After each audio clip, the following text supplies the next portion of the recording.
போகிறதுக்கு முன்னாடி நம்ம சேனல் என்ன நீங்கள் சப்ஸ்கிரைப் பண்ணாமல் இருந்தீங்கன்னா மறக்காம கீழே இருக்கிற ரெட் கலர் பட்டன் அழுத்தி சப்ஸ்கிரைப் பண்ணிக்கோங்க. பக்கத்தில் இருக்கிற ஆல் சிம்பிளையும் நீங்கள் வந்து கிளிக் பண்ணிட்டீங்கன்னா நம்ம கொடுக்குற வீடியோ அப்டேட்ஸ்லாம் நீங்கள் மிஸ் பண்ண மாட்டீங்க. இதுக்கு முன்னாடி வீடியோவில் நம்ம கோஞ்சாவில் மெட்ரோ பார்த்தோம். அதுக்கப்புறமேட்டு கோஞ்சாலே வந்து ரொம்ப ஃபேமஸான கேண்டூன் டவர் பார்த்தோம். அதுக்கப்புறமேட்டு கோஞ்சாவிலேருந்து குயிலின் வர வழியில் நம்ம ஒரு வில்லேஜில் தங்கியிருக்கோம் அப்படின்னு சொன்னோம். அந்த வில்லேஜில் இருக்க மார்க்கெட் எந்த அளவுக்குலாம் இருக்கும் அப்படின்னு பார்த்துட்டு சிக்கனும் வந்து பை பண்ணோம். அந்த வீடியோவில் நீங்கள் என்ன பார்க்காம வந்தீங்கன்னா கீழே டிஸ்கிரிப்ஷனில் இருக்கிற லிங்கை யூஸ் பண்ணி பார்த்துக்கோங்க. இந்த வீடியோவில் நம்ம பார்க்க போகிறது அங்கே வந்து 4 பேருக்கு நம்ம சிக்கன் வந்து கிட்டத்தட்ட 1 கிலோ பை பண்ணிவிட்டு இப்போ நம்ம சிக்கன் கிரேவி வைக்கிறதுக்கு தான் நம்ம வந்து வில்லாக்கு போயிட்டுருக்கோம். இந்த வீடியோவில் நம்ம வந்து சிக்கன் கிரேவி இங்கே சைனாவில் எப்படி செய்கிறது அப்படிங்கிறத தான் பார்க்க போகிறோம். ஏன்னா இங்கே சைனாவில் வந்து அதிகமாக வந்து தேங்காய், கருவேப்பிலை இந்த மாதிரிலாம் எதுவுமே வந்து அதிகமாக கிடைக்காது. அதுக்கெல்லாம் வந்து என்ன ஆல்டர்னேட்டிவ் யூஸ் பண்ணி நம்ம இங்கே சிக்கன் கிரேவி வச்சோம் அப்படிங்கிறத பற்றி தான் இந்த வீடியோவில் நம்ம பார்க்க போகிறோம். கிட்டத்தட்ட வந்து ஒரு 4 பேர் நாங்கள் இருந்ததுனால எங்கள் 4 பேர்த்துக்கு வந்து 1 கிலோ பக்கமாக சிக்கன் வாங்கிட்டோம். இங்கே வந்து மசாலா எதுவுமே இல்லை. இந்த வில்லா வந்து புது வில்லா அப்படிங்கிறதுனால எல்லாமே வந்து புதுசாக நாங்கள் வந்து பை பண்ணிட்டே வந்துட்டோம். கிட்டத்தட்ட வந்து அந்த மசாலா பொடியெலாம் இருக்கும் பார்த்தீங்களா, கிராம்பு, பட்டை, அந்த மாதிரி மசாலா பொடியெல்லாம் அதை வாங்கி அதுக்கப்புறமேட்டு சீரகமும் வந்து எல்லாமே வந்து பொடியாகவே வச்சுருந்தாங்க. அது எல்லா பொடியுமே வந்து ஸ்மெல் பண்ணி பார்த்துட்டு நல்லா இருக்கான்னு பார்த்துட்டு எல்லாத்தையுமே போட்டு சிக்கனில் போட்டு நல்லா வந்து பெரட்டி வச்சாச்சு. சிக்கன் அதுக்கு முன்னாடியே வந்து மஞ்சத்தூளில் போட்டு நல்லா வந்து வாஷ் பண்ணி எடுத்து வச்சாச்சு. போடுறப்ப பார்த்திங்கன்னா கொஞ்சோண்டு சால்ட், அதுக்கப்புறமேட்டு மஞ்சத்தூள், அதுக்கப்புறமேட்டு இந்த சீரகப்பொடி, அப்புறமேட்டு இந்த பட்டை கிராம்பு பொடி, இந்த பொடி எல்லாத்தையுமே போட்டு நல்லா வந்து கிளறி வச்சாச்சு, கிண்டி வச்சாச்சு. இங்கே இருக்கிறவங்களுக்குலாம் பார்த்தீங்கன்னா சிக்கன் கிரேவி வந்து ரொம்ப நல்லா பிடிக்கும். நீங்கள் வந்து இன்றைக்கி ஒரு இந்தியன் ஸ்டைலில் சிக்கன் கிரேவி வைங்க அப்படின்னு சொன்னதுனால தான் வந்து இன்றைக்கி நம்ம சிக்கன் கிரேவி பண்ணிகிட்ருக்கோம். இவங்களும் வந்து நம்ம இங்கே சிக்கன் கிரேவி பண்ணுறப்பே வந்து இவங்களும் வந்து அந்த குவாஞ்சாவிலே வந்து ரொம்ப ஃபேமஸான சூப் பண்ணி கொடுக்குறேன் அப்படின்னு சொல்லியிருந்தாங்க. போக் சூப்பு, போக் ப்ளஸ் வெஜிடபிள்ஸ் எல்லாமே போடுவாங்க. இங்கே சிக்கன் மசாலா இல்லாதனால அந்த ஹாட்பாட்டுக்கு போடுற ஒரு மசாலா தான் கொடுத்துருந்தாங்க. அந்த ஹாட்பாட் மசாலா வந்து லைட்டாக சின்னதாக உடச்சி ஸ்மெல் பண்ணி பார்த்தேன். எனக்கு வந்து அந்த சிக்கன் கறி மசாலா மாதிரி எனக்கு எந்த ஒரு ஸ்மெல்லுமே வரல. சரி, இருந்தாலும் பரவாயில்ல, இதுதான் நமக்கு கிடச்சிருக்கு மசாலா அப்படின்னு சொல்லிட்டு லைட்டாக கட் பண்ணி அந்த சிக்கனோடையே போட்டு நல்லா வந்து பெரட்டி வச்சாச்சு. ஸ்டார்ட் பண்ணுறதுக்கு முன்னாடியே வந்து சொல்லிட்டாங்க, அந்த வெங்காயம், அதுக்கப்புறமேட்டு தக்காளி இதெல்லாம் ரொம்ப வந்து ஃப்ரை பண்ணிட வேண்டாம் அப்படின்னு சொல்லிட்டாங்க.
வெஜிடபிள்ஸ் எல்லாத்தையுமே வந்து நம்ம கட் பண்ணி வச்சுக்கிட்டோம். வெங்காயம், தக்காளி. வெங்காயம் வந்து கிட்டத்தட்ட வந்து ஒரு 3-4 வெங்காயம் பக்கமாகவே நான் கட் பண்ணி வச்சுட்டேன், கொஞ்சம் கிரேவியாக வரணும் அப்படிங்கிறதுக்காக.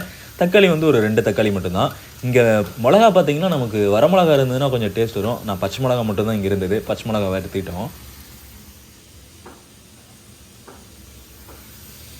கொஞ்சம் ஹாஃப் ஃப்ரை ஆனோடனே நம்ம வந்து உப்பு போட்டோம்னா இன்னும் கொஞ்சம் நல்லாவே வந்து ஃப்ரை ஆகும் ஆனியன்.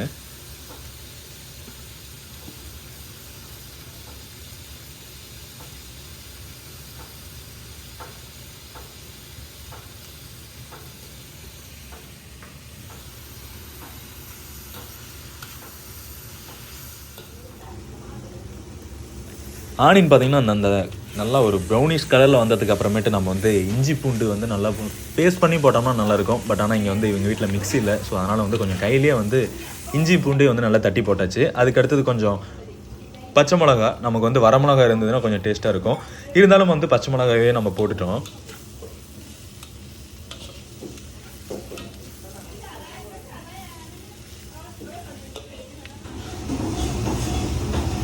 இதுக்கடுத்து இருந்தது கொஞ்சம் தக்காளி பழம். நம்ம கட் பண்ணதே வந்து ஒரு 2 தக்காளி நம்ம கட் பண்ணோம். அந்த 2 தக்காளியும் வந்து கட் பண்ணிட்டோம். அதுக்கப்புறமேட்டு 2 தக்காளி போட்டதுக்கப்புறமேட்டு நான் உங்களுக்கு மசாலா சொன்னோம் பார்த்தீங்களா, நான் தக்காளி கொஞ்சம் வந்து நல்லாவே ஃப்ரை பண்ணல. அவங்களாம் வந்து ஃப்ரை ரொம்ப பண்ண வேண்டாம் அப்படின்னு சொன்னதுனால தக்காளி போட்டு ஒரு 2 மினிட்ஸ்லேயே வந்து நான் அந்த ஹாட்பாட்டுக்கு வாங்கின மசாலாவையும் வந்து போட்டாச்சு.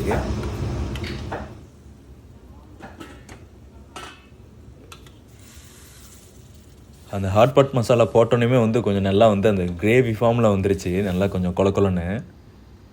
இதுக்கு அடுத்தது நல்லா மஞ்சள் அந்த மசாலாலாம் கொஞ்சம் தடவி வச்சுருந்த சிக்கனை வந்து போட்டு கொஞ்சம் தண்ணி நிறையா ஊற்றிட்டோம்.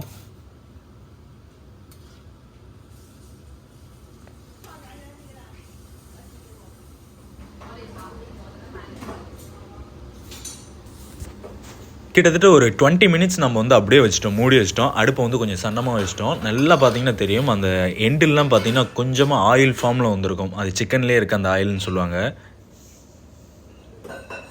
இதுக்கடுத்து நான் வந்து கொஞ்சம் டேஸ்ட் நல்லா வரணும் அப்படிங்கிறதுக்காக தேங்காய் பால் நான் அப்பயே வாங்கியிருந்தேன். அந்த மார்க்கெட்டில் இதுக்கு முன்னாடி வீடியோவில் நான் உங்களுக்கு சொல்லியிருந்தேன் பார்த்தீங்களா, அந்த தேங்காய் பாலும் வாங்கியிருந்தேன். அந்த தேங்காய் பால் நம்ம இதுக்கு வந்து யூஸ் பண்ணோம்னா கொஞ்சம் டேஸ்ட் நல்லா வரும். ஒரு பக்கம் இந்த பக்கம் ஒரு 20 மினிட்ஸ் ஆனதுக்கு அப்புறமேட்டு இன்னொரு அடுப்புலேயும் வந்து நம்ம பரோட்டாவை வச்சாச்சு. ஏன்னா வந்து பரோட்டா வந்து டைம் எடுத்துக்கும் கொஞ்சம் ஆகிறதுக்கு.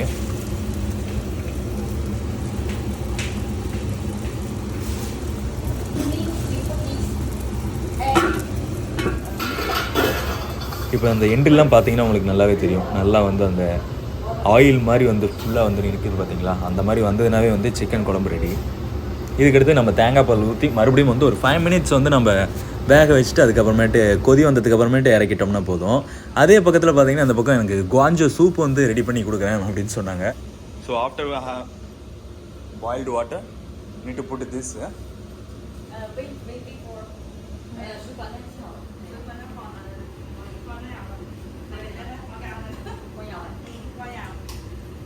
Oil.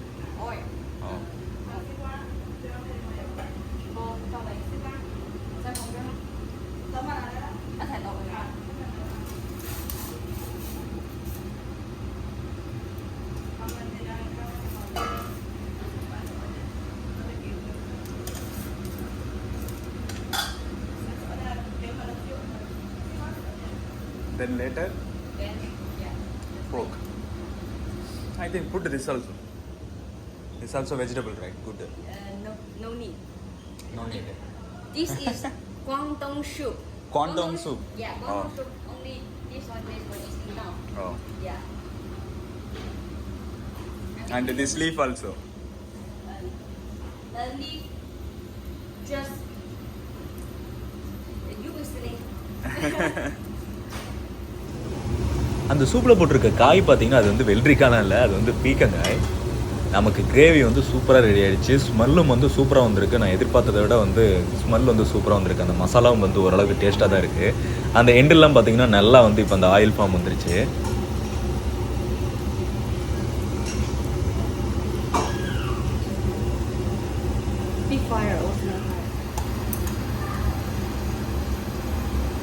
This pork, huh? Yeah, pork.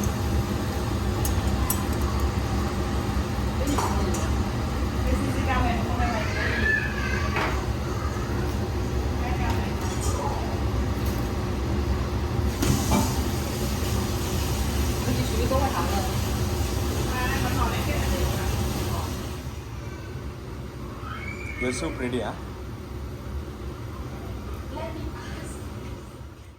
வெறும் வந்து ஒரு 40 மினிட்ஸ்லேயே வந்து நம்ம சிக்கன் கிரேவி அதுக்கப்புறமேட்டு பரோட்டா போடுறது இந்த சூப் வைக்கிறது எல்லாமே வந்து பண்ணி முடிச்சிட்டோம். ரெண்டாவது டைமாக வந்து என்னோட சிக்கன் கிரேவி வந்து டேஸ்ட் பண்ணி பார்க்க போகிறாங்க. ஃபர்ஸ்ட் டைம் வந்து இதுக்கு முன்னாடி நம்ம வந்து ஹைனிங்னு சொல்லிட்டு ஒரு ஹாஸ்டலில் அந்த தங்கியதப்போ அங்கேயும் நம்ம வந்து சிக்கன் கிரேவி பண்ணியிருந்தோம்.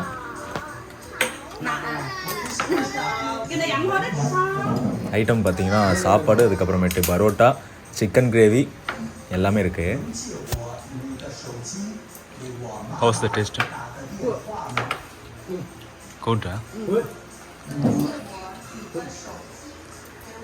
Cici.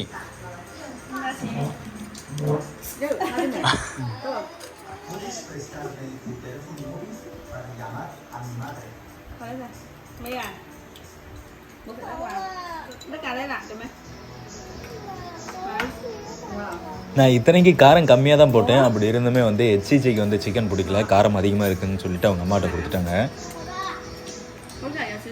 ஸோ ஓவராலாக வந்து சிக்கன் கிரேவி சூப்பராக இருந்தது. இதுக்கடுத்து நம்ம சாப்பிட்டு முடிச்சதுமே வந்து நமக்கு நாளைக்கு காலையில் வந்து எர்லியாக வந்து நம்ம குயிலின் கிளம்புறோம் அப்படிங்கிறதுனால டெஸ்டிங் எடுக்கணும். நான் எல்லா வீடியோலையுமே சொல்லியிருப்பேன், டெய்லியுமே வந்து நம்ம ட்ராவல் பண்ணுறோம் அப்படின்னா இங்கே சைனாவில் டெய்லியுமே வந்து டெஸ்டிங் எடுக்கணும். இங்கே வந்து நம்ம ஸ்கேன் பண்ணோம் அப்படின்னா நம்மளுடைய நேம், அதுக்கப்புறம் நம்ம பாஸ்போர்ட் நம்பர், நம்ம இதுக்கு முன்னாடி எங்கே இருந்தோம், இதுக்கு முன்னாடி இத்தனை நாள் ஒரு 24 ஹவர்ஸ்க்கு முன்னாடி நம்ம எங்கே இருந்தோம் எல்லாமே வந்து நம்ம ஃபில்அப் பண்ணோம். அப்போ தான் வந்து கோடு வந்து ஜென்ரேட் ஆகும். இந்த புதுசாக நம்ம ஏதோ ஒரு ப்ரொவின்ஸுக்கு போனோம் அப்படின்னா இங்கே பார்த்தீங்கன்னா தெரியும் ஹாஸ்பிட்டல்லாம் வந்து இந்த மாதிரி வெண்டிங் மிஷின்லாம் கூட வச்சிருப்பாங்க. நமக்கு வந்து ஏதாவது ஃபர்ஸ்ட் எய்ட் வந்து ஏதாவது கிட்ஸ் வேணும் அப்படின்னா நம்ம அதை ஸ்கேன் பண்ணி வீச்சட்டில் நம்ம ஸ்கேன் பண்ணி அமௌண்ட் நம்ம பே பண்ணோம் அப்படின்னா எது வேணுமோ நம்ம அந்த நம்பர் செலக்ட் பண்ணிட்டோம்னா போதும், அது வந்து கீழே விழுந்துடும். டைம் பார்த்தீங்கன்னா கிட்டத்தட்ட வந்து 9:30 நம்ம இப்போ வந்து நியூக்ளிக் ஆசிட் டெஸ்ட் எடுக்க வந்திருக்கோம். இந்த மாதிரி ரொம்ப ஃபேமஸான டேஸ்லாம், அதாவது இந்த ஹாலிடேஸ்லாம் பார்த்தீங்கன்னா 24 ஹவர்ஸுமே வந்து நியூக்ளிக் டெஸ்ட் எடுத்துகிட்டு இருப்பாங்க ஹாஸ்பிட்டல்ஸ்லாம். இந்த மாதிரிலாம் இருக்க வாய்ப்பு இல்லை. நமக்கு வந்து இங்கே வந்து கோட் ஜென்ரேட் ஆகிறது கிட்டத்தட்ட வந்து ஒரு 30 மினிட்ஸ் பக்கமாக ஆயிடுச்சு.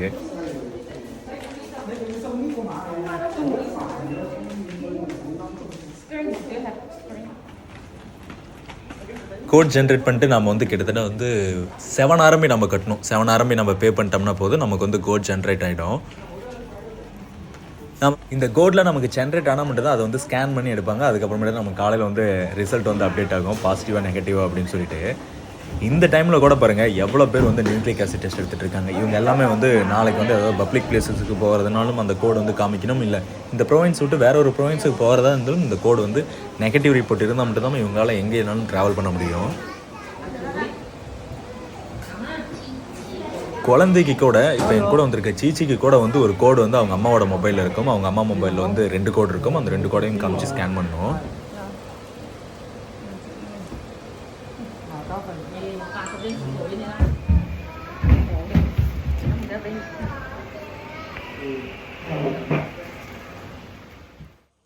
டெஸ்டிங்லாம் நம்ம எடுத்து முடிச்சிட்டோம் நேற்று நைட்டு. இப்போ காலையில் நம்ம வந்து ஒரு 6:30 பக்கமாகவே 6 o'clock பக்கமாகவே நம்ம வீட்டிலேருந்து கிளம்பிட்டோம். கிளம்புனதுமே வந்து பிரேக்ஃபாஸ்ட்டு நான் நேற்று நைட்டு செஞ்சதை வந்து இவங்க காலையில் வந்து சாப்பிட்ருக்காங்க. அந்தளவுக்கு சிக்கன் கிரேவி சூப்பராக இருக்கட்டது. ஸோ அதனால் நாம் வந்து வேறு ஏதாவது சாப்பிட்லாம் அப்படின்னு சொல்லிட்டு பவுச் வாங்குகிறோம். நம்ம பவுச் பற்றி நான் நிறைய வீடியோவில் போட்டிருப்பேன். நம்ம ஊரில் வந்து இட்லி மாதிரி இங்கே வந்து சைனாவோட மக்கள் வந்து ரொம்ப விரும்பி சாப்பிட்றது பார்த்திங்கன்னா பவுச் தான்.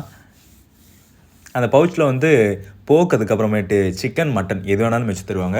அதிக இடத்துல வந்து நம்மளால் மட்டன் பவுச் வந்து பார்க்க முடியாது. பட் ஆனால் சிக்கன் போக் பவுச் வந்து நிறைய இடத்துல பார்க்கலாம் காமனாக.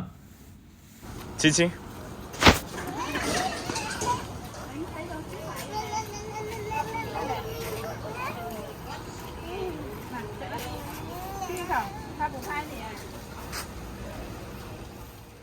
இன்னொன்று நாங்கள் குயிலின்னு போகிற சேரத்துக்கு ஒரு 6 மணி நேரம் ஆகிடும். அதனால் பெட்ரோல் போட வந்தோம். இங்கே பெட்ரோல் ப்ரைஸ் பார்த்தீங்கன்னா 7.61 RMB ஒரு லிட்டரு. நாங்கள் போட்டிருக்கிறது டோட்டலாக வந்து 50 லிட்டர் போட்டிருக்கோம். டோட்டல் ப்ரைஸ் வந்து 383 RMB. இங்கே வந்து 7.61 நம்பூர் காசில் எவ்வளோன்னு கேட்டிங்கன்னா 7.61 × 11.2 போட்டுக்கிட்டிங்கன்னா நம்பூருக்கு எவ்வளோ அமௌண்ட் அப்படிங்கிறது வந்துடும். ஐஎன்ஆரில் கன்வெர்ட் பண்ணுறதுக்கு 11.2 போட்டுட்டிங்கன்னா ஐஎன்ஆரில் கன்வெர்ட் ஆகிடும்.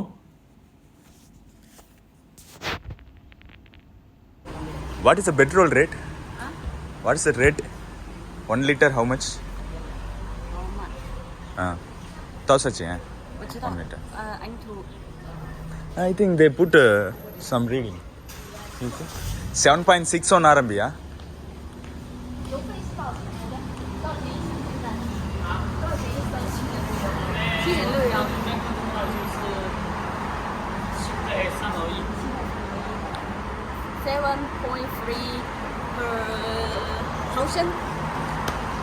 ml. ml. 1000 ml. 7.61 RMB. Yes. ml. Yeah, unit. Yeah. So அப்போ பார்த்தீங்கன்னா 1 லிட்டர் தான் இது. 1 லிட்டர் தான் எனக்கு 7.61 RMB. இந்த வீடியோ உங்களுக்கு பிடிச்சிருக்குன்னு நினைக்கிறேன். இந்த வீடியோ உங்களுக்கு பிடிச்சிருந்தா லைக் பண்ணுங்கள், ஷேர் பண்ணுங்கள். இன்னும் நம்ம சேனலை சப்ஸ்கிரைப் பண்ணாமல் இருந்தீங்கன்னா மறக்காமல் கீழே இருக்கிற ரெட் கலர் பட்டன் அழுத்தி சப்ஸ்கிரைப் பண்ணிக்கோங்க. நம்ம ட்ராவல் வீடியோஸ்லாம் பார்க்க முடியுங்கன்னா கீழே டிஸ்கிரிப்ஷனில் இருக்கிற லிங்கை யூஸ் பண்ணி பார்த்துக்கோங்க. இதுக்கு அடுத்தது இன்னும் சூப்பரான வீடியோஸ்லாம் பார்க்க போகிறீங்க. நாம் வந்து குயிலினையும் வந்து ரீச் ஆகிட்டோம். குயிலின்லேயே வந்து ரொம்ப ஃபேமஸான இடம் யாங்ஷூ, லாங்ஜி ரிவர், இது எல்லாத்தையுமே நம்ம பார்த்துட்டோம். ஸோ அந்த வீடியோஸ்லாம் வந்து இதுக்கு அடுத்தது அப்கமிங் வீக்ஸில் வந்து நான் அப்லோட் பண்ண போகிறேன். இன்னும் நம்ம சேனலை சப்ஸ்கிரைப் பண்ணாமல் இருந்தீங்கன்னா மறக்காமல் சப்ஸ்கிரைப் பண்ணிடுவீங்க. கண்டிப்பாக வந்து மிஸ் பண்ண மாட்டீங்க.